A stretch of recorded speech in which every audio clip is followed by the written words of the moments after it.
درود بر شما. امروز میخوایم حروف اضافه مکان رو بخونیم در قالب داستان. این داستان Putting away groceries. Putting away یعنی چیزی رو سر جاش قرار دادن. Groceries هم یعنی خار و بار، مواد غذایی. Prepositions of place. Preposition یعنی حرف اضافه. پس prepositions of place میشه حروف اضافه مکان. Wow, Grandma! We bought a lot today. Wow, Grandma! وای مامان بزرگ! We bought a lot today. امروز خیلی خرید کردیم. bought تلفظ آمریکایی و bought تلفظ انگلیسی هستش. گذشته buy هست به معنای خرید کردن. We sure did, sweetie. Let's get everything put away. Where should we start? We sure did. البته که خرید کردیم. سویدی عزیزم. شاید بپرسین اینجا بوت یا بایی که نیومده. پس چرا خرید کردن رو آوردین؟ دلیلش اینه که دید همون نماینده فعل جمله قبله. Let's get everything put away. بیا همه چی رو سر جاش قرار بدیم. Where should we start?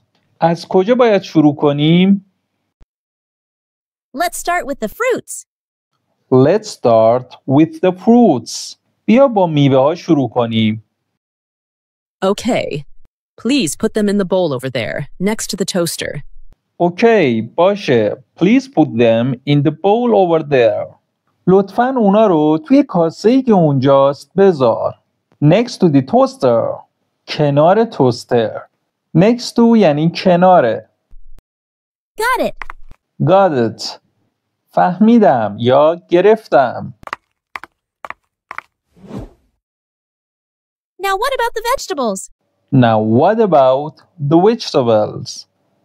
الان سبزیجات چطور؟ یعنی سبزیجات رو چیکارشون کنی؟ They should go in the crisper drawer inside the fridge. They should go in the crisper drawer inside the fridge. ما باید بریم سراغ کشوی کریسپر داخل یخچال. کریسپر drawer یعنی کشویی که داخل اون میوه ها و سبزیجات تر و تازه میمونن. The bread goes in the bread box, which is behind the toaster.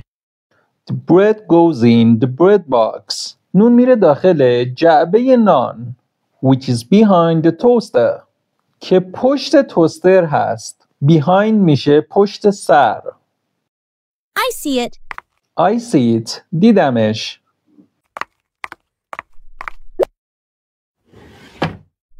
Done. Done. انجام شد. What about the pasta and rice? What about the pasta and rice? پاستا و برنج چطور؟ They can go in the cabinet above the paper towel. They can go in the cabinet above the paper towel.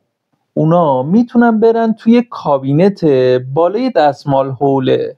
above یعنی بالا و paper towel یعنی دستمال حوله یا دستمال کاغذی.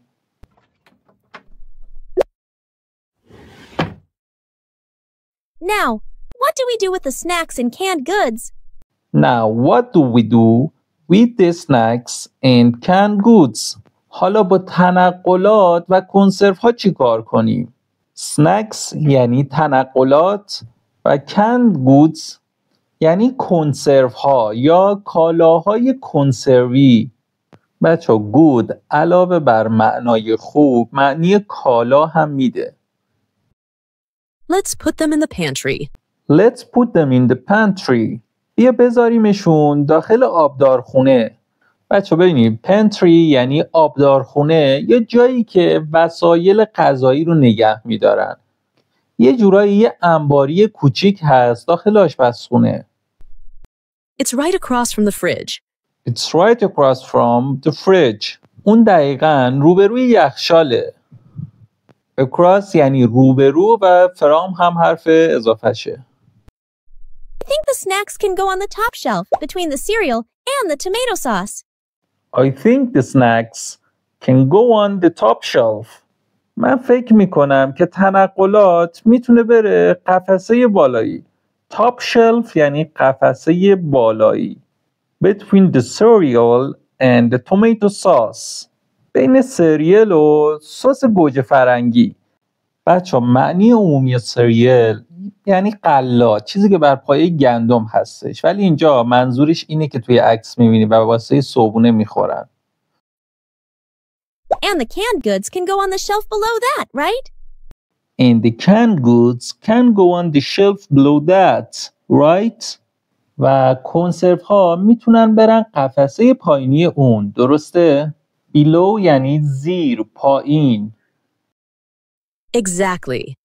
Exactly یعنی دقیقاً. The eggs should go in the egg holder inside the fridge. The eggs should go in the egg holder inside the fridge. تخم مرغ ها باید برن توی نگهدارنده تخم مرغ داخل یخچال. egg holder یعنی نگهدارنده تخم مرغ یا جا تخم مرغی. What about the cleaning supplies we got? What about the cleaning supplies we got? وسایل نظافتی که گرفتیم چطور؟ Cleaning supplies یعنی وسایل نظافتی. got هم که گذشته get هست. They go under the sink in the cabinet. They go under the sink in the cabinet. اونا باید برن زیر سینک توی کابینت. Under یعنی زیر. They fit perfectly here. They fit perfectly here. اونا اینجا کاملا جاشون خوبه، یعنی به طور کامل جا گرفتند و جاشون خوبه.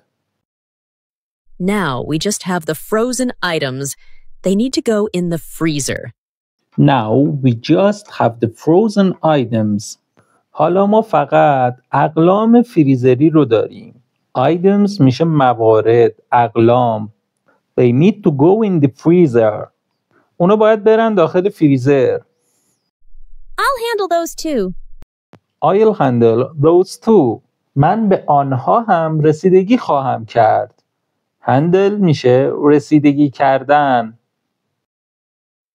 They can go in the freezer right beside the ice cream. They can go in the freezer right beside the ice cream. اونا میتونن برن توی فریزر دقیقاً کنار بستنی. Beside میشه در کناره. All done, Grandma. All done, grandma. همش انجام شد مامان بزرگ. Perfect. Thanks for your help, Nicole. You've done an amazing job today. Perfect. عالیه. Thanks for your help, Nicole. ممنون واسه کمکت، نیکول. You've done an amazing job today. امروز یک کار شگفت انگیز انجام داده ای.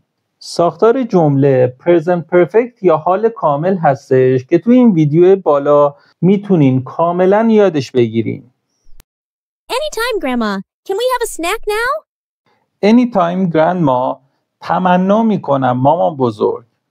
بچه ببینید anytime تحت لفظیش اینه یعنی هر وقت، هر زمانی، ولی اینجا منظورش اینه که تمنا میکنم، اختیار دارین و یه جورایی در جواب سپاسگزاری یه نفر ما میتونیم بگیم anytime یعنی اختیار دارین، تمنا میکنم، کاری نکردم. Only if it's healthy. How about some apples? Only if it's healthy. فقط اگه سالم باشه. How about some apples? چند تا سیب چطوره؟ Sounds good to me. Sounds good to me. به نظر من خوبه. خسته نباشید دوستان عزیزم. لایک و سابسکرایب رو فراموش نکنید و این ویدیو رو واسه دوستاتونم بفرستید. خدا نگهدارتون.